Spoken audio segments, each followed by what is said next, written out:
What is up, my bodyweight warriors, and welcome back to another video. And today we're going to be doing something a little bit different, and that is we're going to be reviewing your training, your form clips that you submitted. I put out a post on Instagram and also on the community tab on this channel, sharing a Google Forms, which I'll also link in the description down below for potentially some future episodes of this video. You guys submitted your clips. I've got them in front of me. I'm going to take a look through them. I'm going to give you some critiques, what you're doing wrong, what you're doing right, what you might want to consider, and hopefully it helps you out with your training. As this is a new series, I would love to hear what your thought is on this video. More detail or less detail? Do you want me to make the videos longer, shorter? Give me some feedback. Let me know if you enjoyed this video or not. If you did, hit that thumbs up button. Otherwise, just let me know in the comment section down below. I'll be reading through all of them to hear what you have to say about this. So in the form, I asked everyone for their name, and also I asked them for what the exercise they're doing and also why they're doing it, because there is many different ways you can perform exercise depending on the outcome that you're trying to get. I didn't want to just blindly assume that somebody was doing it incorrectly when they may have a reason to be doing it in that way. Let's kick things off with the first clip. So the first clip we have here is from Justin, and he is doing weighted ring dips. The reason he said he's doing this is because he's been plateauing with his vertical pushing strength, and he felt that adding the instability in weight could help break through the plateau. So let's take a look. Okay, so just a general comment first of all, form is pretty good here. Nothing wrong with the form in general. What I would question is why you're using dips for vertical pushing. I know technically like it is vertical pushing, but it's not the same as doing what I would class vertical pushing as, which is overhead press, handstand push-up. If you want to get better at handstand push-up, you need to do handstand push-up. Dips aren't going to help with that. If you want to improve dips, if we're looking at just pure power, then actually going with the instability of the rings isn't necessarily the best place to start, because the more instability we have, the less power we're able to put through, because some of that energy is going to be put to stabilizing. So we're not able to produce as much force. We're not necessarily able to actually get more of a contraction when it comes to the motor units in the muscle. So actually it potentially maybe isn't the best option. Power, if overall strength in the dip was your focus, I would definitely be doing parallel bar dips for one. Weighted dips, obviously that is perfectly fine. There's a whole bunch of different ways in which you could do this. If you've hit a plateau, it could be for several reasons. If you've only been doing low rep stuff for a while, I would maybe back off, do a bit of higher rep stuff, a bit of capacity work in that pattern, and then come back into the low rep training. If you've got a pretty good base level of strength there, then I would maybe look into some wave loading patterns. So you can just Google wave loading, something like 642, 642, etc. Things like that work really well for breaking through plateaus. But other than that, maybe looking at weak points as well, usually triceps and pressing movements are weak. So doing a little bit more tricep work could help you bust through a plateau. Hope that helps, Justin. Next, we have a clip from David. Jefferson curl, he says he is trying to get towards his pike. Let's take a look. So in general, Jefferson curl here looks pretty damn solid.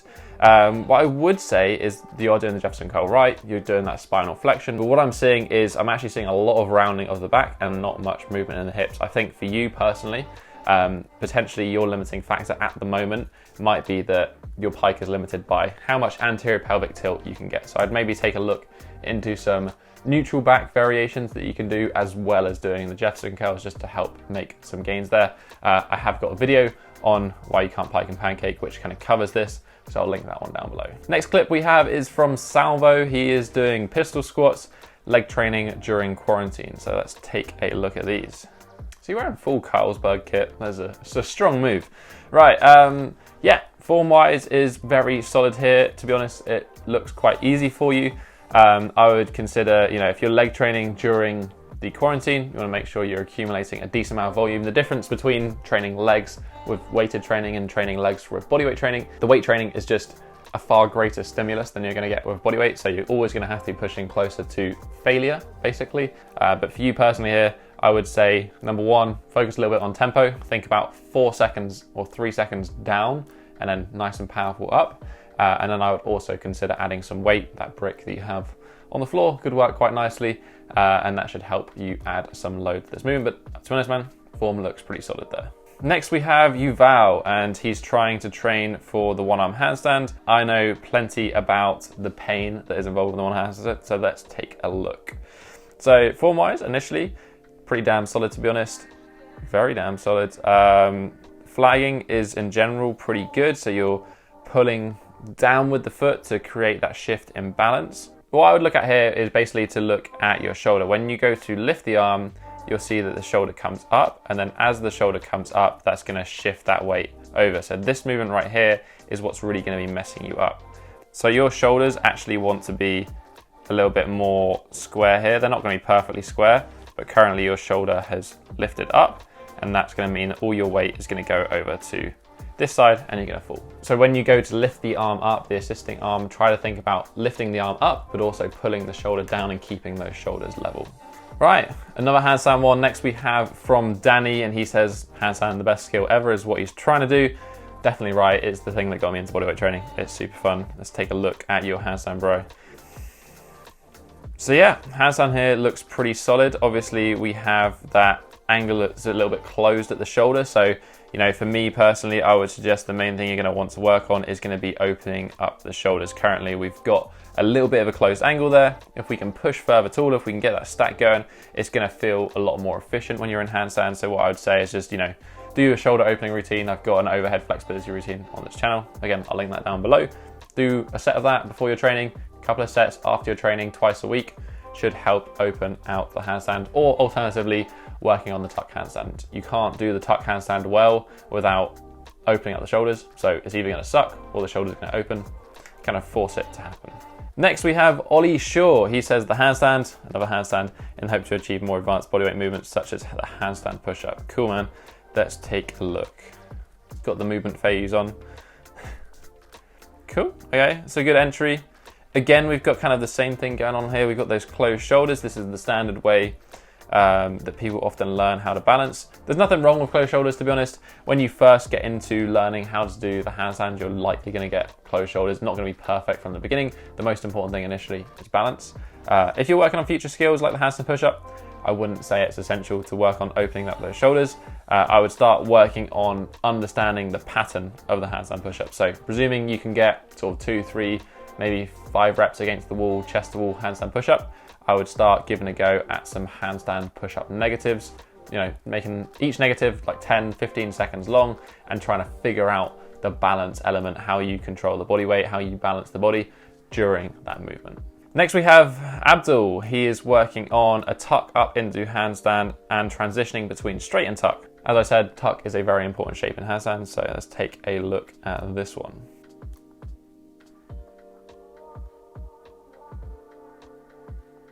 I mean, there's not much I can say here really. Like, your handstand, especially around the shoulders, is looking really, really solid. Nothing I can really say there. Your form looks pretty damn good. The only thing I would say is when you're doing tuck, try to think more about bringing the thighs down rather than bringing the feet down. If you bring the feet down first, you tend to bend the knees and then you might shoot over and fall over forwards. Try to think more about just pulling the thighs down and the feet should follow. Next, we have Tom, fantastic name. He's working on the straddle back lever, and he's hoping to work on the full back lever. Let's take a look at this form. Okay, I mean, firstly, your straddle back lever looks solid, no worries there. My first kind of thought would be why you're doing the pronated grip. I think there's just a personal preference there. Often gymnasts will do this with the palms facing down. It's a little bit preferred.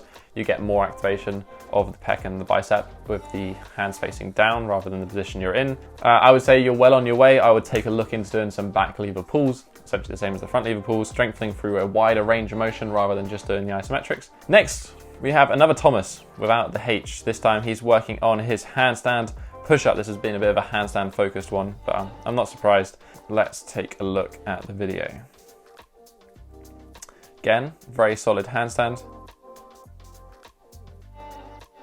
And a pretty damn solid handstand push-up as well. You know, there's not a lot wrong with the clip that you showed here. Obviously, you're not using full range of motion, but ultimately doing less range of motion is a little bit like taking off some weight if we were training in the gym. So nothing wrong with that.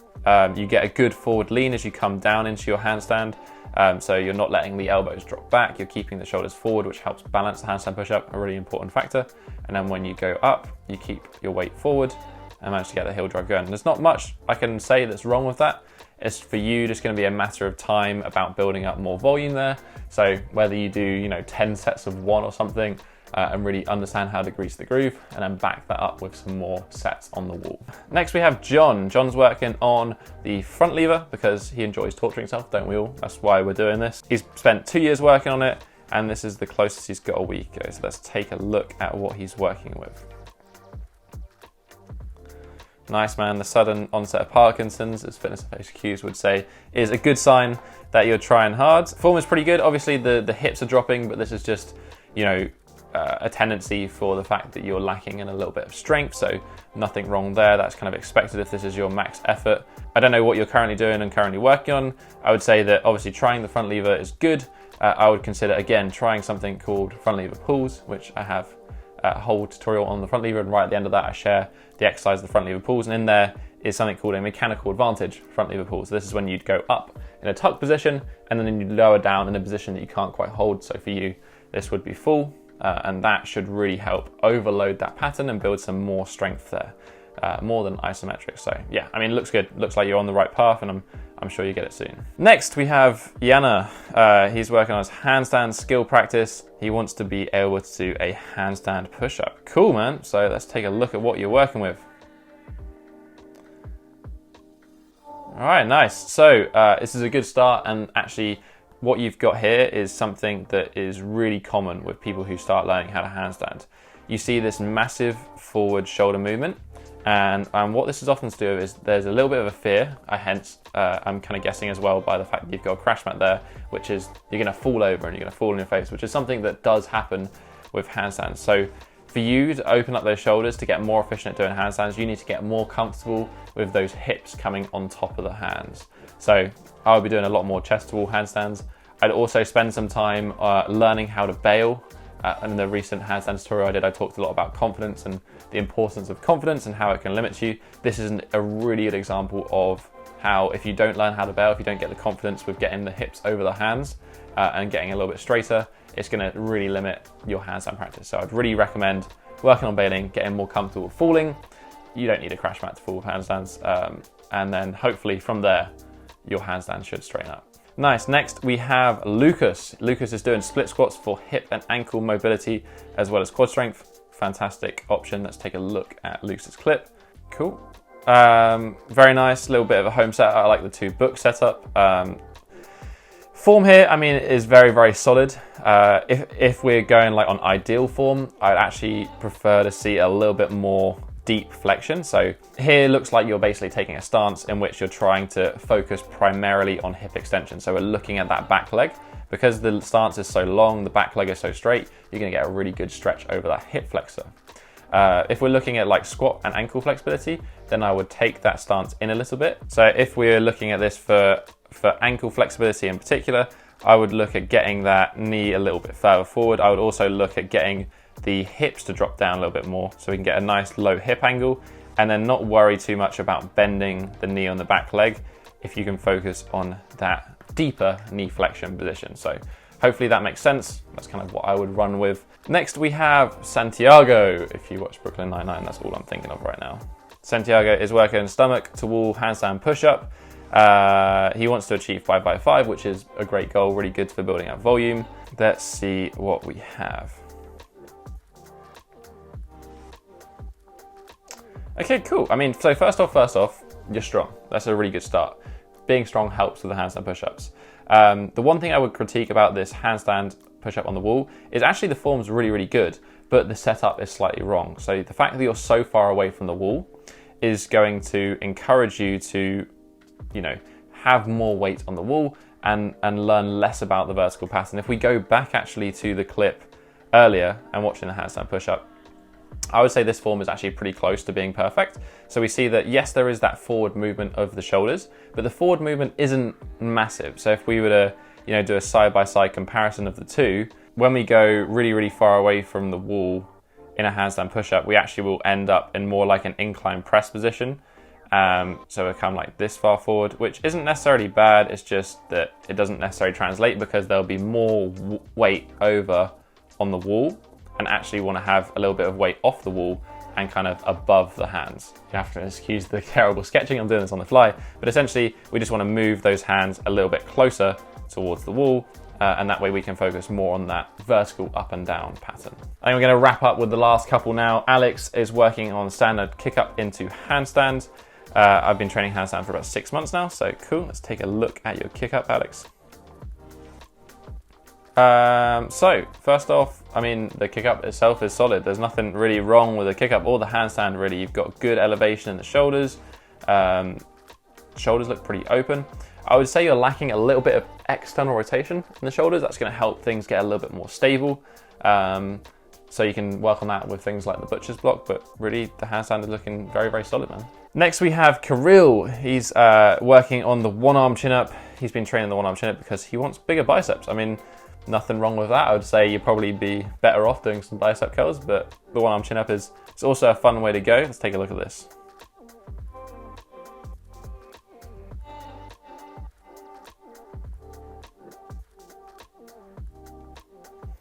Nice, okay, so full rep, you're pretty solid there. What I noticed straight away is that as you came down, so you see you've got like lots of force up here, you managed no problem with the lockout.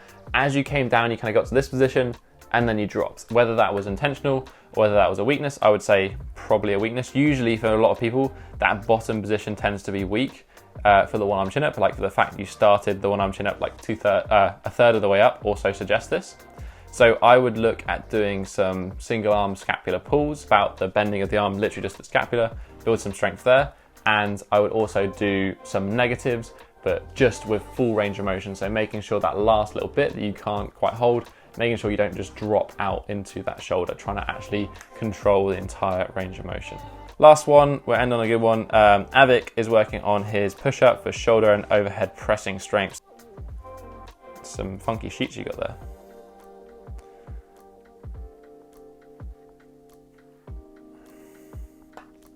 All right, so Abuk, number one, form looks pretty good here.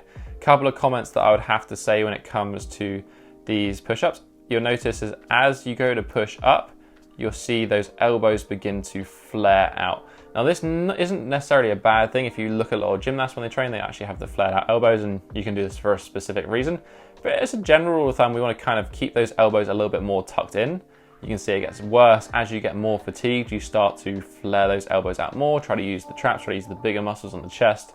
And what this tells me is probably that the triceps are going to be weak. So I would do a lot of overhead tricep work. So think about bodyweight tricep extensions.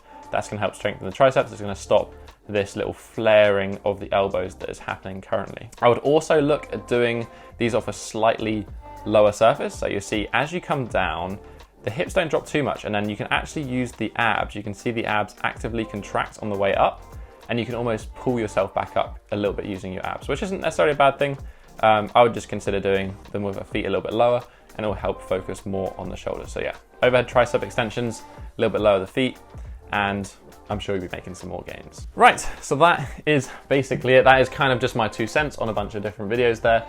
If you did find this video helpful, I'm sure the people who sent in videos, hopefully the tips help you out. I understand this was a lot on the handstand push-up and the handstands. Next time I will probably check through the clips beforehand and we'll try and group them into a specific type. I would love to hear your thoughts on this video series, this video type. If you're interested in seeing more of these, me critiquing people's form cues, if you want to submit your own, obviously there is the link in the description down below.